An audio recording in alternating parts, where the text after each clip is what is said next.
A conversão de gentios foi um problema muito sério na Igreja Apostólica, porque os judeus acreditavam que todo e qualquer não-judeu, para desfrutar das bênçãos de Deus, das bênçãos do concerto abraâmico, deveria se circuncidar, ou seja, deveria se unir ao judaísmo mediante a conversão. Na semana passada vimos como Paulo foi chamado por Deus para ser o apóstolo aos gentios. Mas Paulo era uma pessoa estranha e até uma pessoa suspeita para os demais apóstolos em Jerusalém, porque nenhum deles havia trabalhado pela conversão de Paulo. E Paulo fora um inimigo da fé. Havia suspeitas para com o apóstolo da parte dos demais discípulos e apóstolos em Jerusalém.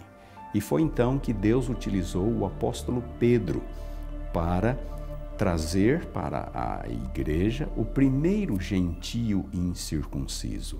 E este é o relato de Cornélio que nós encontramos em Atos capítulo 10.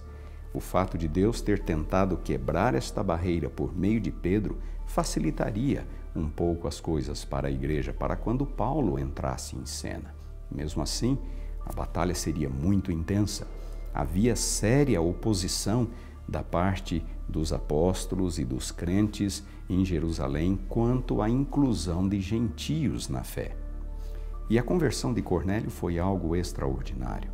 Deus atuou poderosamente tanto em Cornélio quanto em Pedro, aproximando esses dois indivíduos, e Deus atuou também concedendo o Espírito Santo para Cornélio e sua família, para que a igreja de Jerusalém finalmente se convencesse de que era Deus que estava por detrás daquele episódio, que era Deus que estava conduzindo e administrando aquela que foi a primeira conversão de um gentio.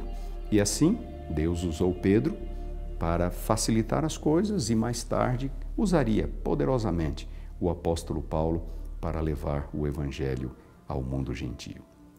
A circuncisão viria a ser um problema muito grave na igreja. Os judeus, vários deles, continuaram insistindo na necessidade da circuncisão. Porém, o evangelho é pela graça, deve ser recebido pela fé.